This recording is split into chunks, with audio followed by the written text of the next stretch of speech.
Hi, this is Paul Slatkus, and I am very excited to get the opportunity to speak to Mr. Bruce Leonard. Hello, Bruce. Oh, Hi, I know what's going on here.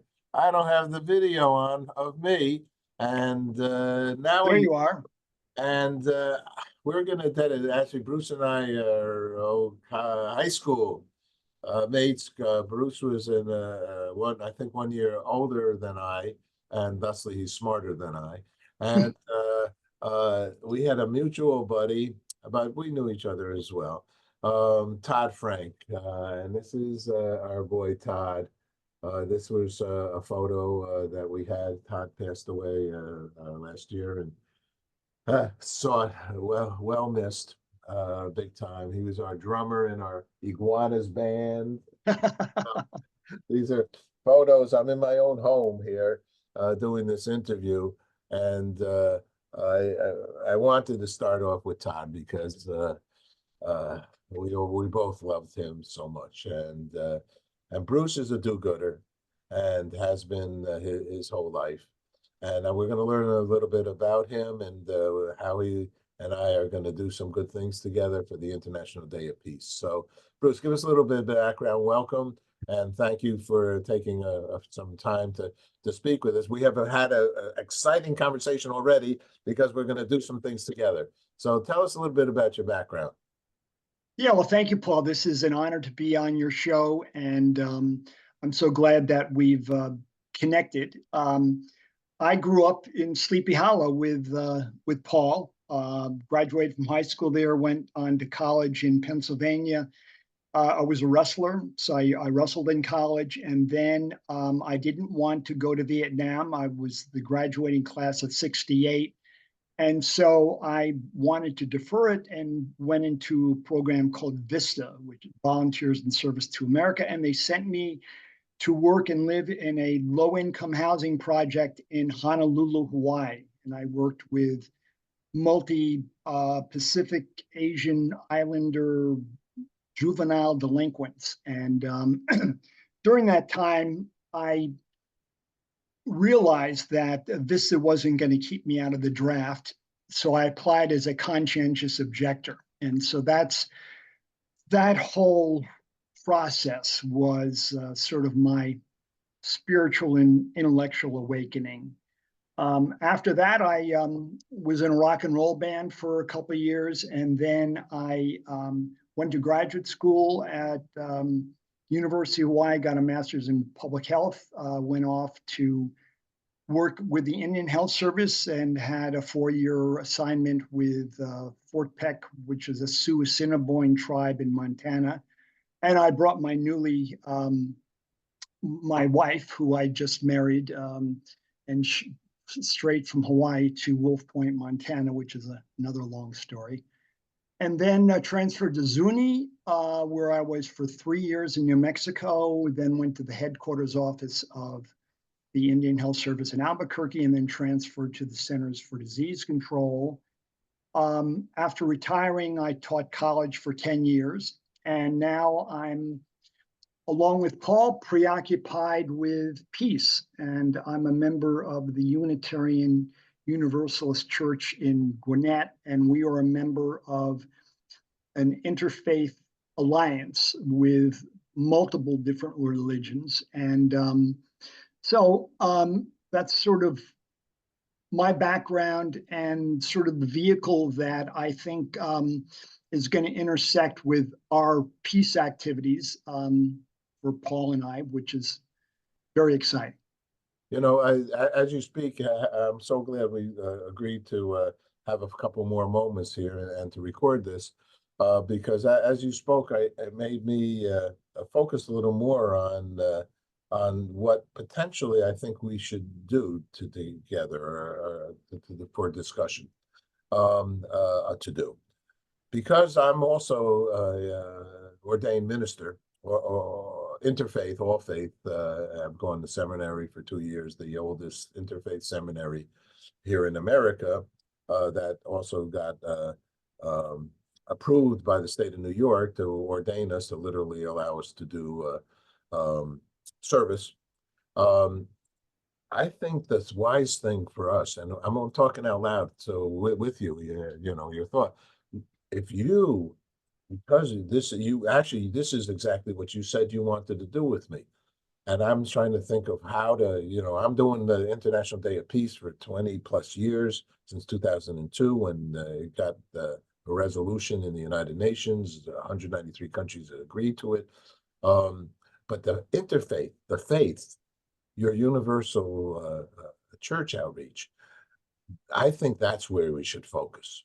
That's where you and I, our relationship, because I'm already on the faith-based community here in Manhattan, in New York, with the Pastor Monrose. Pastor Monrose gives us the prayer at the beginning of our show, and he's Mayor Adams' minister for 10 years or so.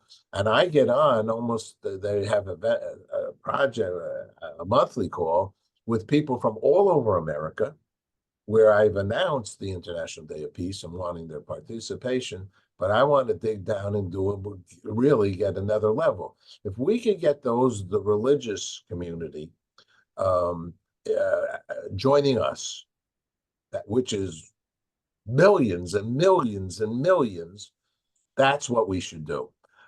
That's where you and I should really focus on, which is exactly, I feel, you tell me what you wanted to focus on.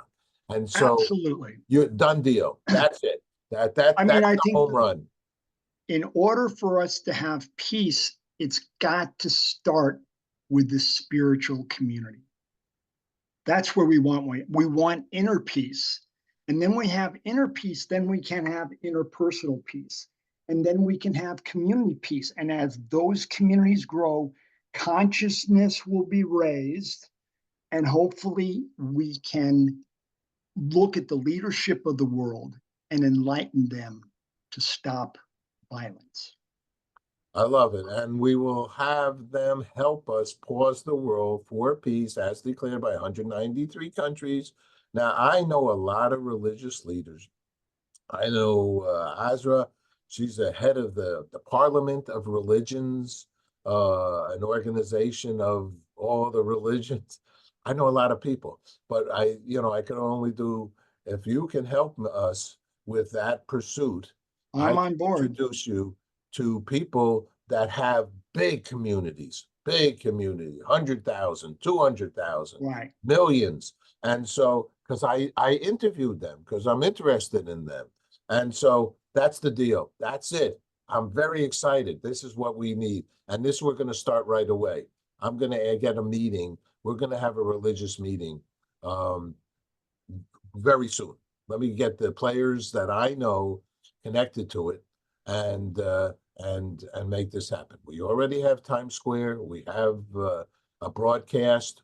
We have a lot going. We have the people of the city of New York behind what we're doing, Borough President Mark Levine, as well as Pastor Monrose, who is the Interfaith All Faiths Executive Director, who has the relationships all over America. So, and the world. All right. Well, I mean, the way that we broadcast your thing is we just have thousands and thousands of pods, and then we broadcast Pause for Peace with every one of those pods. And it will be an interactive thing. You know, it won't be thousands of people watching this. It'll be maybe 30, and they'll all talk about it and permeate, figuring out how they can be butterflies to diffuse peace. Well, what we'll do is, are some of in our conversations here, what we can do, let's say, is before September 21st, we will be doing some outreaches and to build the momentum. And this we'll discuss in our marketing outreach, because we already have a broadcast, Good News Broadcast. We even have the right name for a religious outreach. In fact, I've had to defend the name for years. They say, "Are you a religious organization?" You know, because of Jesus's Oh yeah, the good Bible. news. It's called Right. Good News, okay? And I'd say, no, we're all religions. I'm actually an interfaith minister. all faiths and spiritual. So we're not religious, but we believe in religion. It's a beautiful thing.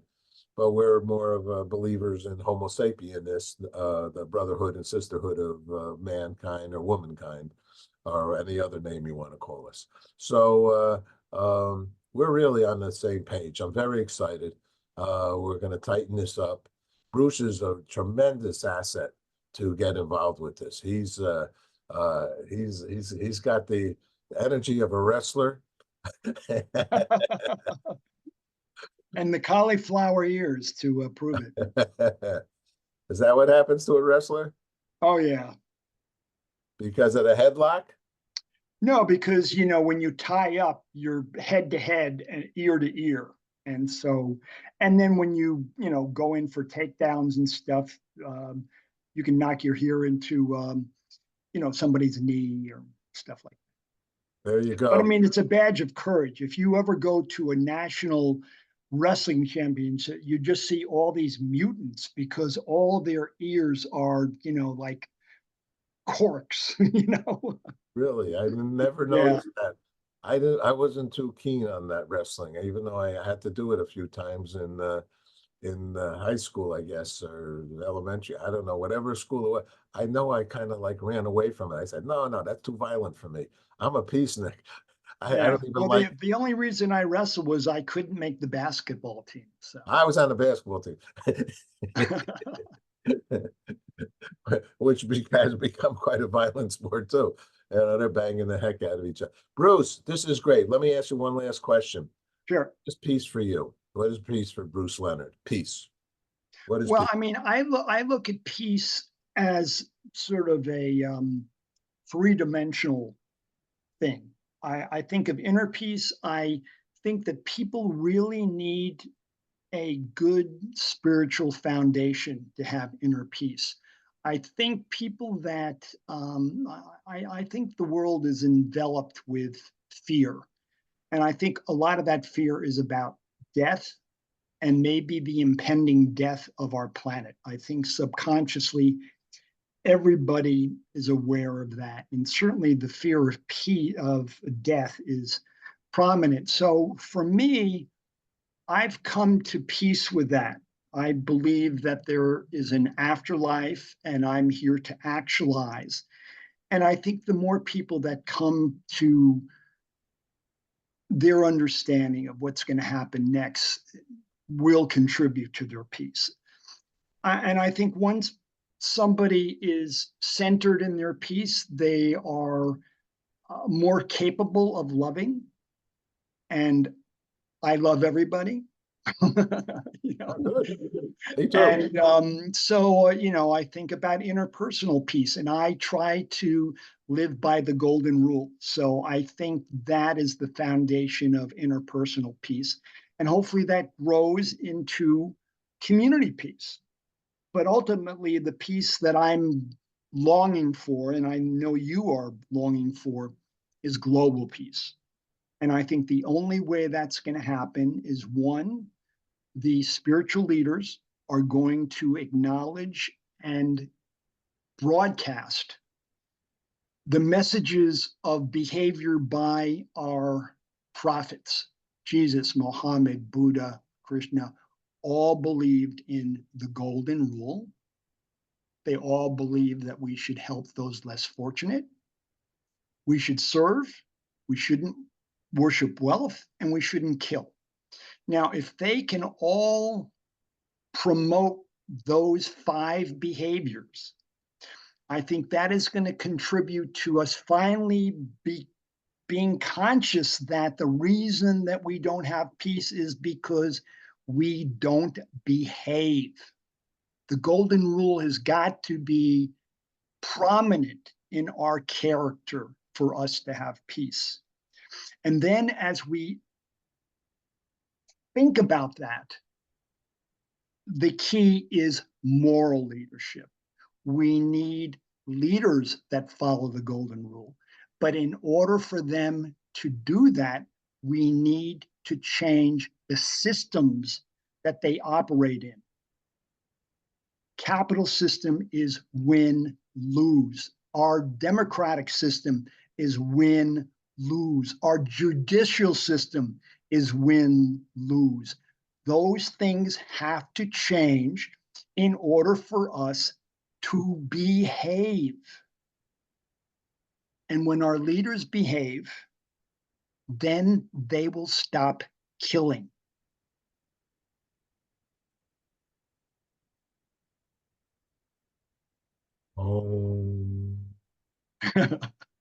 Shanti, Shanti, Shanti. Om.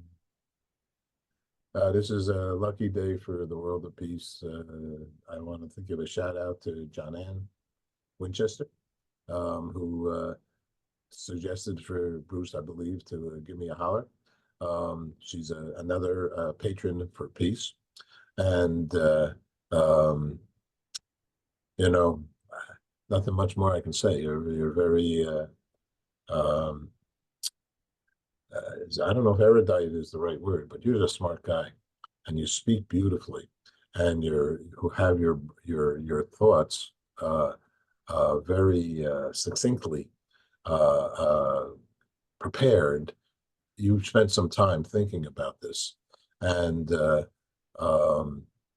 I'm blessed because we're going to work together. That's all I can say. And so, and more than just the commentary of working together is I know that you're a doer, and doers is what we want. We want doers liquor. No, we want to have a good time. We want to work hard, and we want to accomplish a world who respects each other and loves themselves, as you say. You know, you have very wise commentary here. So, Bruce, thanks so much for taking some time. It's our first conversation for our peace outreach collaboratively, and we're gonna. Well, this is what we're gonna do. Anybody listening here, you know how to reach me, okay? You know how to go to Good News. So you go to paul.slatkus1@gmail.com or call me 212-647-1212. Just give me a call. We need help. Okay. We need more people to get on the page that want to then take the message to more. Somewhere somebody told me there's a word called movement. And maybe this is a movement that we want in a positive movement to bring more love and consideration. And on September 21st at 12 noon, let's take a moment of silence as Ringo Starr will ask on our stage, and let us all pray that from that moment on we love each other. We put down a ceasefire. That's what's required and requested on that day.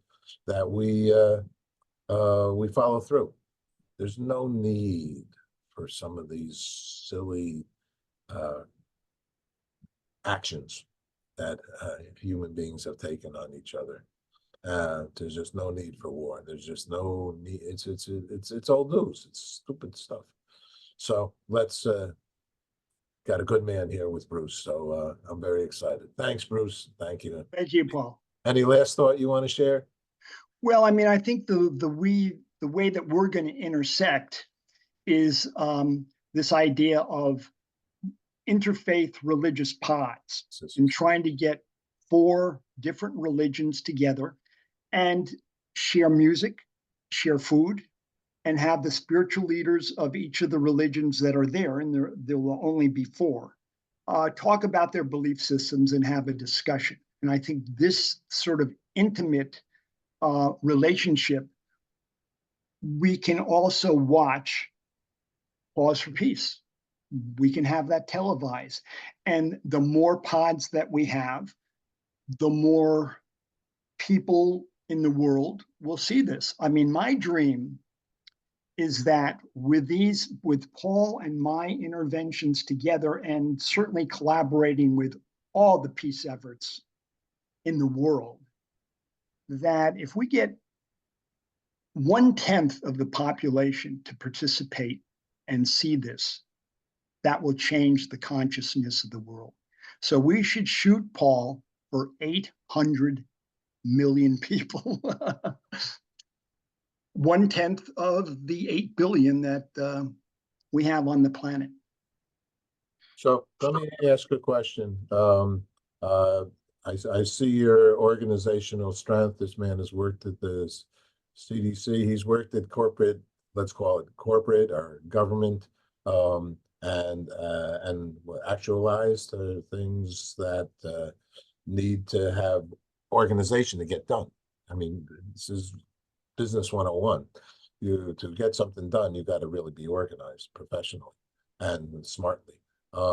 So the only one statement that you said that I wanted to ask you about, and being interfaith, all faiths, you'd be open for more than those four. I mean, faiths, right? I mean, Oh, no, all faiths. I well, mean, because you pagan mentioned four faiths, faiths, and then that's Jewish, already everything.